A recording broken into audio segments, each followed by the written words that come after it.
Hey everyone, I'm Grimex and today I'll be covering all the Fate units in an unedited one-shot style take.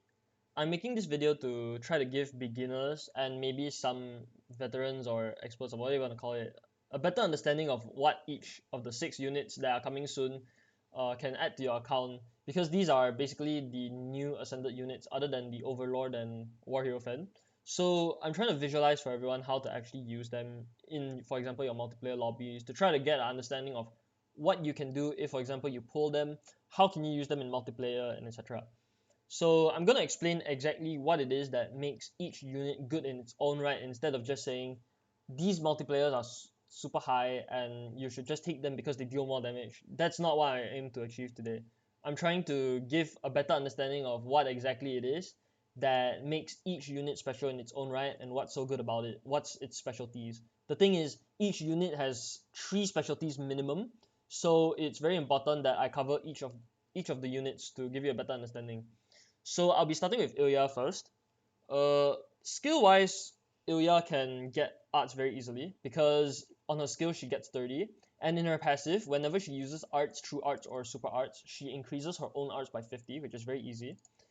So essentially, you get refunds. So each time you use, say, for example, 100, 200, or 300 arts, you get a free refund on your arts, which means that in total, once you hit the cap on, for example, if you're using super arts, you cap with 300 arts, you basically only need to cost 250 for your next super arts or 150 for your next true arts. And this cycles on and on if your HP is above 90%. So you generally want to keep Ilya healthy. Ilya has very good slots as well. With this 6-star magic, I know for a fact that she can run the replica, which allows her to reduce the res, so her nuking powers will be very strong. Her 5-star physical is okay. She can run, well, pretty much a lot of 5-star physical slots, better than a heal slot, right? Then you can run a defense slot, which is needed for some difficult runs, and you need a support slot if you LB7 her, which is also quite decent for running Caligula and Arc Ignite and etc. For her arts, she reduces 50% light res, which is a lot in today's standards. Just on her arts alone, this costs 100 arts, which is basically very easy to pay, because once you use this arts at the start, you only need to pay 50 for your next, say, super arts. So in total, you only need 350 arts, if I'm calculating it correctly. True arts wise, she also gives a lot of art gen. She also gives crit rate, which is basically the light irons, but gives crit rate instead of reduces crit res on opponent. And she also increases by 5 per second, which is actually a lot. It's fixed, but you have to be above 50% HP. And this doesn't stack with Mizuki, but you wouldn't care because Mizuki is physical and Ilya is magical. Because as you can see, magic, magic, magic, right? And Ilya can also be a nuker for today's content, but I would see more towards slow content. She would be sort of a DPS, like a long run DPS in a sense, because she has 150k light damage. For 20 seconds, she increases her own damage based on how high her own current HP is. So basically, you could do 450k multiplier if you were to calculate it that way. And it's also really easy to proc. So essentially, you can cycle super arts into true arts really easily, and you can even cycle true arts into super arts, and then back into true arts, and then refresh the light res. That's how you play Ilya. It's very easy to ascend each of these characters because they only cost 100. And I'm not going to cover this because this is all the same for everyone. True weapon wise, I think the true weapon for Ilya is fantastic because she increases her own magic damage by 70%, which is very hefty, and she gets to heal 20% of her max HP instead. So it's better than, say, for example, True Centurion. And she also gets 20% own damage and stats, which is a lot, which means that it's harder to put her below 90%, which means that her refund is easier. All in all, Ilya is a fantastic true arts genre, well, arts generation, DPS, and nuker for today's content. Moving on to Miyu. Miyu is basically the baby of Simon, Darkheart, and well, you get the point. Ilya, I mean, Miyu can do a lot of shit. Let me explain. So she can gain arts per second, which is actually not as good as instant arts like Ilya, but her arts reduces dark res by 50%. So essentially, you get a true Nemesis Crow for free built into Miyu's kit. You also get increased own attack and accuracy by 150%. This is better than Simon for your info, which means that if you were to true arts on Miyu, you essentially have a Simon by super arting which you have 185k multiplier, which is almost double of Simon.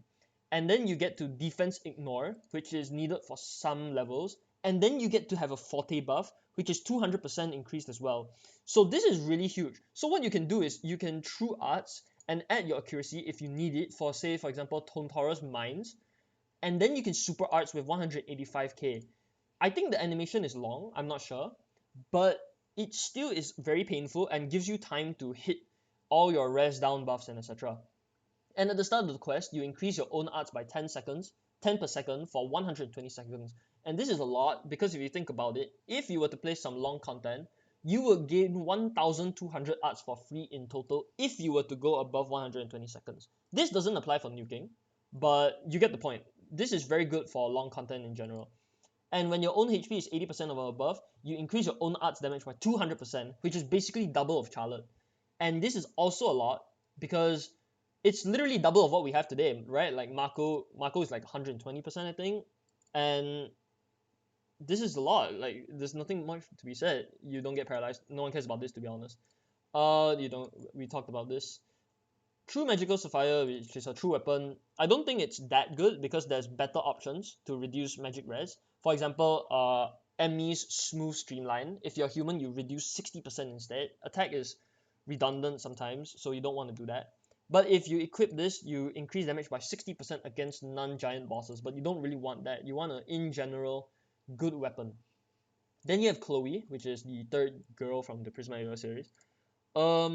She has 6-star physical slot, she has 5-star support slot, she has a 4-star support slot which you can run Palatina's Gorgeous Fan or you can run Mavlocalypse with LB7. She is a really versatile unit. Why is that? Because let's not talk about the skill because it just reduces evasion. Let's start with the arts, okay? The arts is 3000 break. Chloe is basically a breaker and fire res debuffer and arts general, I think, if I recall correctly. She's a breaker as well, if I forgot to mention. Arts, she reduces break rest for 35 seconds by 40%, and that's 3000 break simply by adding this buff, which is a lot already. Then you have True Arts, which you just increase allies arts, which is very easy. It's very good if people are looking for arts gen and you just was like, I have Chloe, so you can just slot in Chloe here. You can also increase your break power by 70%, and for example, for content like Dungeons of Trials, which you need break, you will need break power, so you can run Chloe into your kit.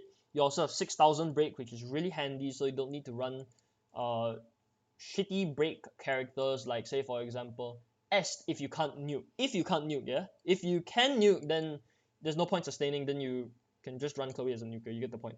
Super Arts basically is a fire res down by 100%. Sure, there's future units that I know of that also reduce fire res more than this, Kokori, but this is a lot for a crossover unit, and you generally want to collect this.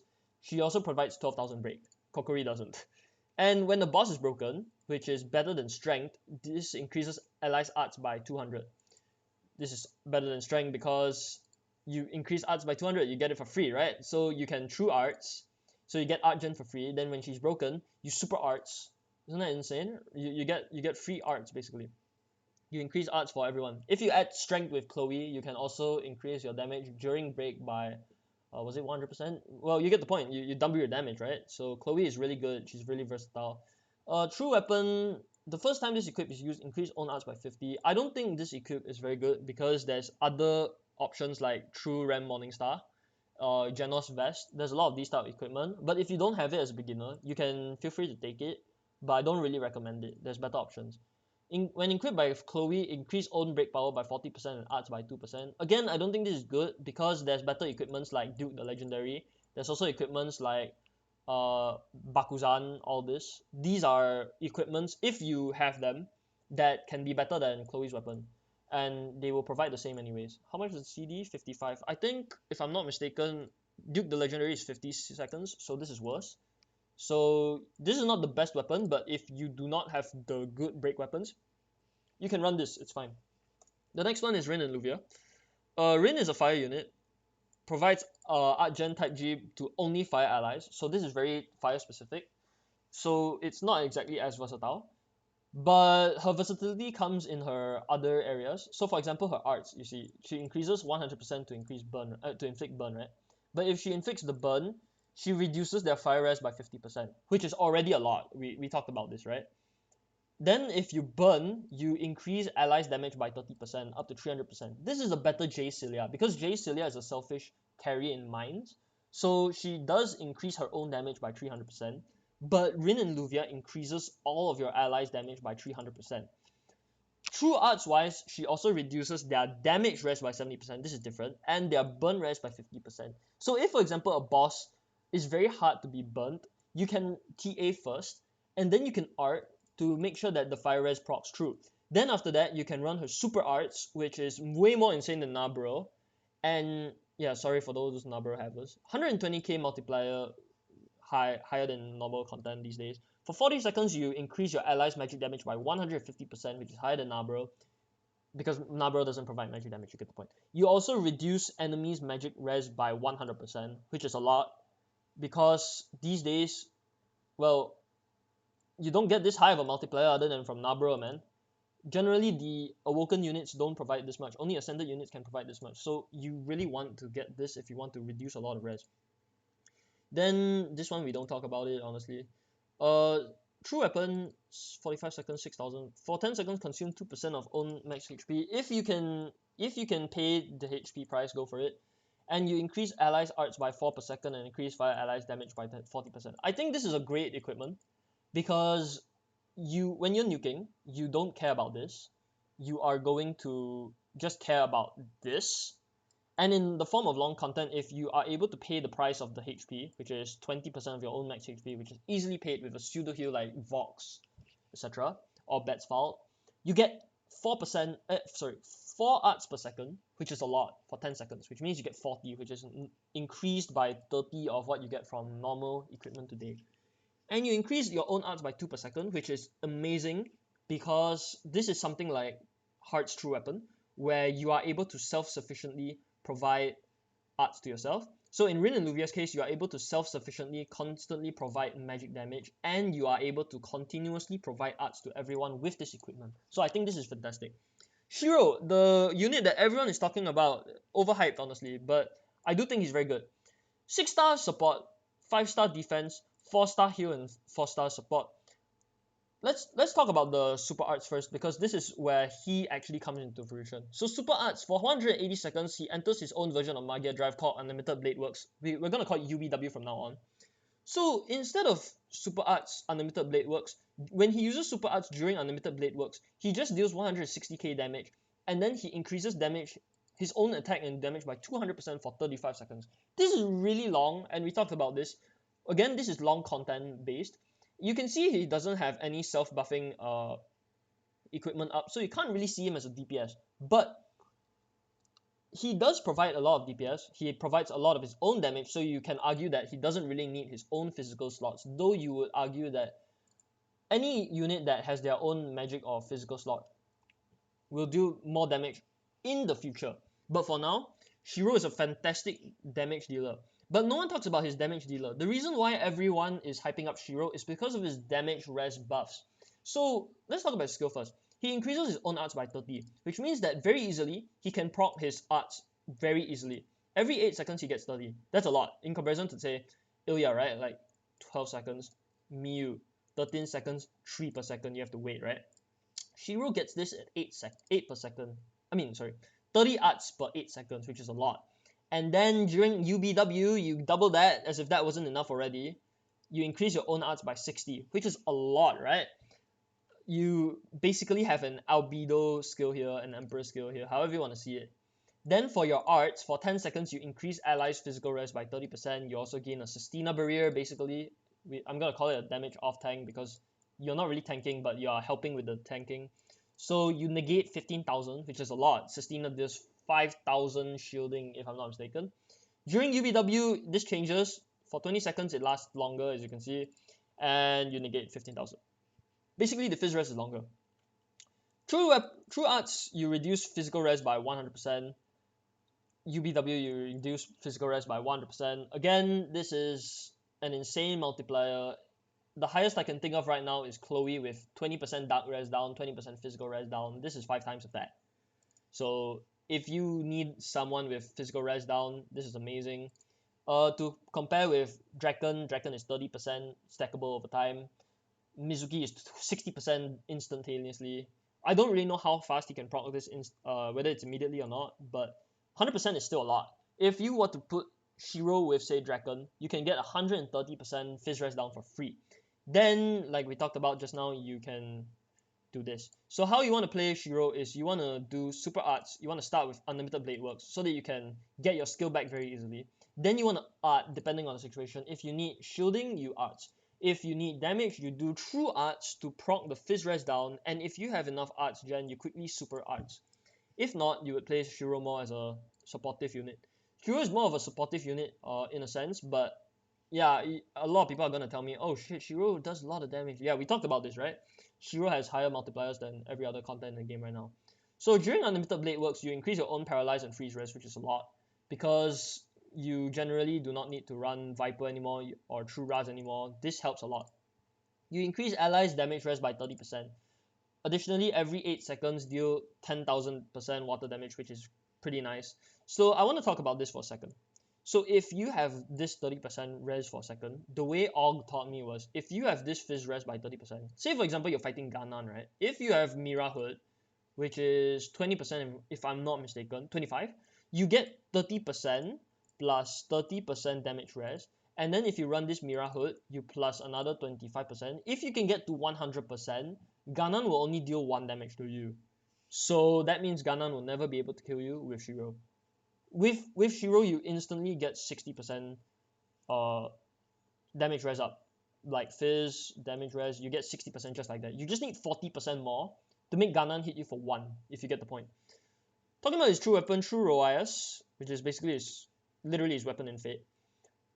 The skill is, for 10 seconds, increase allies damage res by 30%. If equipped by Shiro, for 20 seconds, increase allies damage res by 30%. As you can see, it's longer for Shiro. So basically, if you have his true weapon, if you do what I said, you increase his, you first start with UBW, then you arts, you basically get a 90% damage res up for free, and then you need 10% more, and no one will be able to kill you anymore. Unless the boss deals damage res down, then that's a different story. And this is really great because it gives you 100 for free, so it's easier for you to start UBW. So if, for example, you were to play with a Shiro with true weapon, you just need 200 arts for Shiro to enter UBW. Keep in mind, UBW takes a really long time to start though. But if you can get him to proc his arts afterwards, he will make sure that you won't die. I can guarantee that. Because Shiro is really pretty busted. Pretty busted, yeah. Saber, the ultimate DPS that everyone has been talking about. It's a dark human. Funny enough, Saber is more versatile than what I see other people think. So let's get into it, right? So skill, increase own arts by 50, which is great. This is basically the better version of Mikey. If this skill crits, increase arts by an additional 30. Once again, Mikey. Arts, for 20 seconds, increase arts ally stats by 30%, which is a lot. This is basically pseudo healing that Vox has. This is basically an upgrade of Mikey and Vox, in my opinion. True Arts would be... This is a pretty good multiplier, but not that fancy. But for 30 seconds, you increase your own damage by 100%, and you debuff the opponent, you reduce enemies' dark res by 70%. And we talked about this. This is an even higher multiplier than Miyu. And instead, if you were to, for example, run Miyu and Saber, you can run Saber True Arts, and then Miyu doesn't need to art, and she can run Super Arts instead. So that she can, as you can see, human, so they complement each other pretty well. Then after that, you have your super arts, which is what everyone wants to talk about. This is a 170k multiplier, which is pretty good in comparison to the ascension units. Then during the super arts, you increase your own super crit rate by 60%. This is 20% higher than Fen, and as you can see, Fen is pretty busted right now.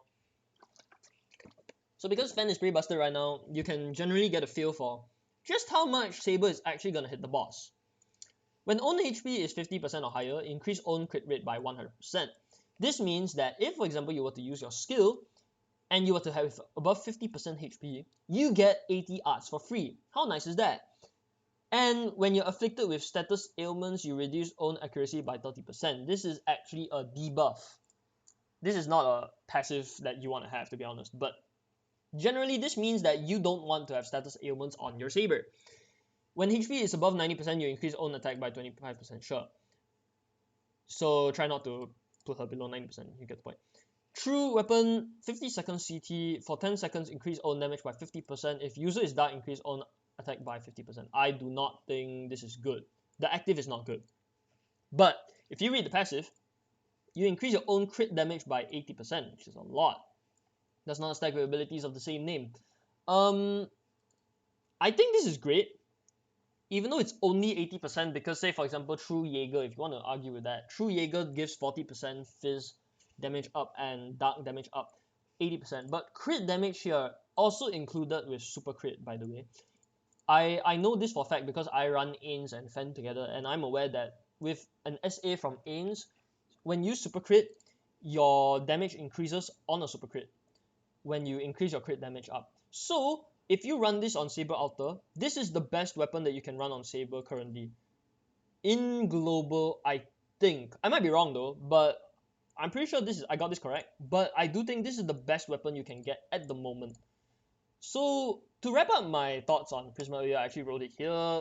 All 6 characters are an upgrade to your account regardless if you are a beginner or veteran. Due to power creep, each character has multipliers on super arts higher than any previous awoken characters and can function as 2 different units, which means any beginner will find it easier to join lobbies, so you won't get kicked a lot.